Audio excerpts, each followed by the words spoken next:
Hello everyone, welcome to soul explore with Divya. ఈరోజు మనం south గోవాలో ఉన్న అత్యంత పవిత్రమైన దేవాలయాల్లో ఒకటైన కుంకోలిం శ్రీ శాంతదుర్గా టెంపుల్కి మిమ్మల్ని తీసుకెళ్తున్నా. ఇక్కడ అమ్మవారి ప్రత్యేకత, ఈ టెంపుల్ విశేషాల గురించి తెలుసుకునే ముందుగా మనం ఇక్కడికి ఎలా వెళ్ళాలి ఏంటి అనేది చూద్దాం. ఇక్కడ నుండి బయలుదేరాలి, ఎంత దూరం ఉంటుంది, ఎన్ని కిలోమీటర్స్ వస్తుంది, ఎలా వెళ్ళాలి అనేది చూద్దామండి. ఇక్కడ రావడానికి బస్ ఫెసిలిటీ ఉంటుందా, ఉంటే ఎక్కడి నుండి ఉంటుంది, ఎలా స్టార్ట్ అవ్వాలి అనే విషయాలన్నీ చూద్దామండి. ఇక్కడికి మడగాం నుండి బస్సెస్ ఉన్నాయండి. ఇది కుంకోలిం అనే విలేజ్కి దగ్గరలో ఉంటుందండి. మడగాం టు 20 కిలోమీటర్స్ వస్తుందండి ఈ టెంపుల్. కుంకోలిం విలేజ్ ఒక 15 కిలోమీటర్స్ వస్తుందండి. కుంకోలిం నుండి 5 కిలోమీటర్స్ లోపలికి ఈ టెంపుల్ ఉంటుంది. వెళ్తుంటే మీరు అబ్జర్వ్ చేయండి, గోవాలో హౌసెస్ ఎలా ఉన్నాయి ఏంటి అనేది కలర్స్లో ఇండిపెండెంట్గా చాలా బాగుంటాయండి. పెద్ద పెద్ద కొబ్బరి చెట్లతో చాలా బాగుంటుందండి. ఇలా సైడ్కి సైనింగ్ బోర్డ్స్ ఉంటాయండి. శాంతదుర్గా టెంపుల్కి ఎలా వెళ్ళాలి అనేది. ఆర్చ్ లోపల నుండి వెళ్ళాలండి, కార్స్ అండ్ బైక్స్. ఈ రూట్ నుండి బస్సెస్ వెళ్తాయండి. బస్ స్టాప్ ఉంది పైన. సో ఇలా స్టెప్స్ దిగి కిందికి వెళ్ళాలండి.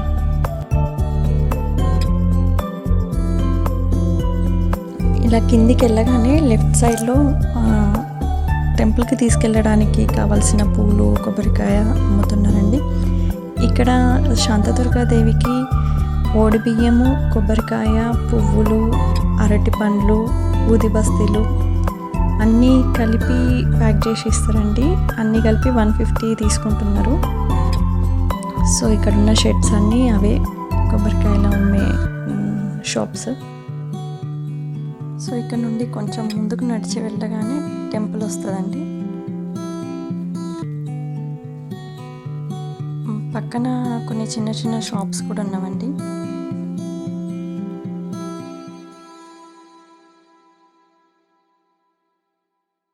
టెంపుల్కి రైట్ సైడ్లో స్టే చేయడానికి కూడా ఉంటుందండి. టెంపుల్ ఎంట్రన్స్లోనే ఒక పెద్ద ధ్వజస్తంభం ఉంటుందండి. ఇది చాలా హైట్ ఉంటుంది. శ్రీ శాంతదుర్గా కుంకోలికరన్ ప్రసన్. ఈ ధ్వజస్తంభం కుంకోలికరం శాంతదుర్గా టెంపుల్కే ఒక ప్రత్యేక శోభను తెస్తుందండి. ఈ ధ్వజస్తంభంపై రకరకాల దేవతా రూపాలు చెక్కబడినాయండి. ఈ దేవతా రూపాలు భక్తులకు శక్తి, జ్ఞానం, రక్షణను సూచిస్తాయండి. ప్రతి శిల్పము ఒక ఆధ్యాత్మిక అర్థాన్ని కలిగిస్తుంది. పండగల సమయంలో ఈ స్తంభంపై ఆలయం పతాకం ఎగురవేస్తారండి. ఇది అమ్మవారి మహిమను మరింతగా గుర్తు చేస్తుంది. భక్తులు గుడిలోకి వెళ్ళే ముందు ఈ ధ్వజస్తంభానికి నమస్కరించే లోపలికి వెళ్తారండి. ఇది భక్తులకి దేవుడికి మధ్య ఆధ్యాత్మిక బంధానికి ప్రతీకగా ఉంటుందండి. వాస్తు ప్రకారం ధ్వజస్తంభ ముఖద్వారం ఎల్లప్పుడూ గర్భగుడి వైపు చూసి ఉంటుంది. పదండి టెంపుల్లోకి వెళ్దాం. శ్రీ శాంతదుర్గా కుంకోలికరన్ సంస్థాన్, పతుర్పా, గోవా. ఇక్కడ ఆరాధించబడుతున్న అమ్మవారు శాంతదుర్గా అమ్మవారండి. సాధారణంగా దుర్గామాత విగ్రహాలు మీరు ఎక్కడ చూసినా ఆసనంపై కూర్చొని ఉంటాయండి. కానీ ఇక్కడ మాత్రం ఒక ప్రత్యేకత ఉందండి. అమ్మవారు నిల్చొని ఉంటుంది. నిల్చొని ఉన్న రూపంలో మనకు దర్శనమిస్తారు. అమ్మవారు నిల్చొని ఉండడానికి 3 కారణాలుగా చెప్తారండి. ఒకటి, భక్తులను ఎల్లప్పుడూ కాపాడడానికి సిద్ధంగా ఉన్నారు అని. మరొకటి, భక్తులు ఎప్పుడు పిలిచినా సరే వెంటనే సహాయం చేయడానికి రెడీగా ఉన్నట్టుగా సూచిస్తుందండి. ఇలా ఇక్కడ భక్తుల నమ్మకం ఇంకొకటండి. శివుడు, విష్ణుమూర్తి మధ్య కలహం వచ్చినప్పుడు అమ్మవారు మధ్యలో నిలబడి వారిని శాంతింపజేశారట. అందుకే ఆమెను శాంతదుర్గా అని పిలుస్తారటండి. ఇది గుడి చుట్టూ అండి, ప్రదక్షిణ చేసుకోవడానికి వీలుగా ఉంది. ఇక్కడ మేము కూడా కొబ్బరికాయ, బియ్యము, అరటి పండ్లు, ఊది బస్తీలు, అక్కడ ఇచ్చినవన్నీ పువ్వులు అవన్నీ తీసుకున్నామండి. ఈ ఆలయ చరిత్ర చాలా పురాతనమైనది.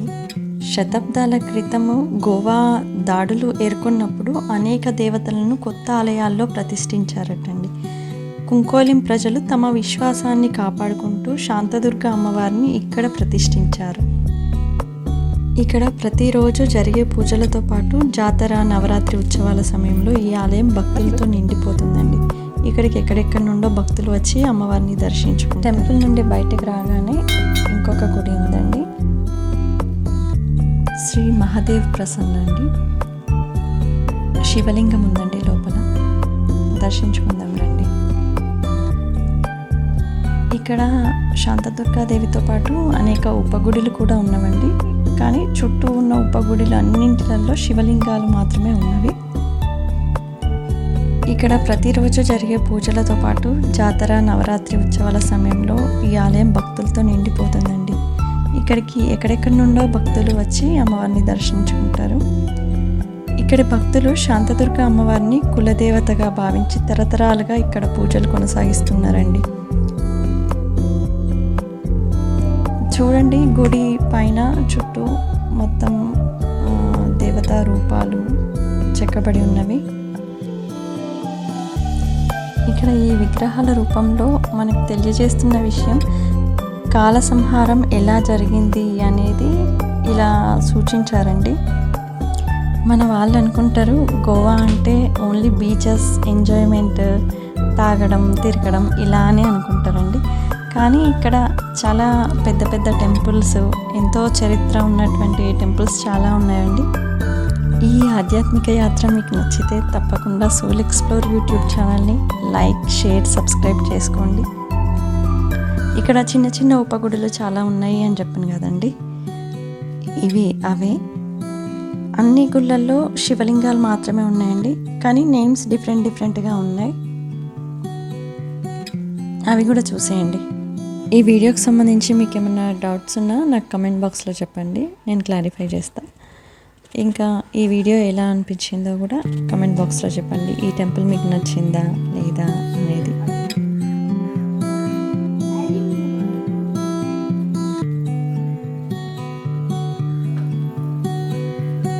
ఈ టెంపుల్ ముందు డిసెంబర్లో ఒక జాతర జరుగుతుందండి. దాదాపు 1 month ఉంటుంది. చాలా పెద్ద జాతర అండి, ఫుల్ షాపింగ్ ఉంటుంది. వీలైతే డిసెంబర్లో జాతర వచ్చినప్పుడు నేను వీడియో తీసి పోస్ట్ చేస్తా. మీరు మాత్రం మర్చిపోకండి లైక్, షేర్, సబ్స్క్రైబ్.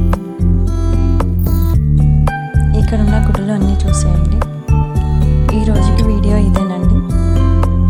మరొక మంచి వీడియోతో మీ ముందుకు వస్తాను. జై శాంతదుర్గా, జై జై.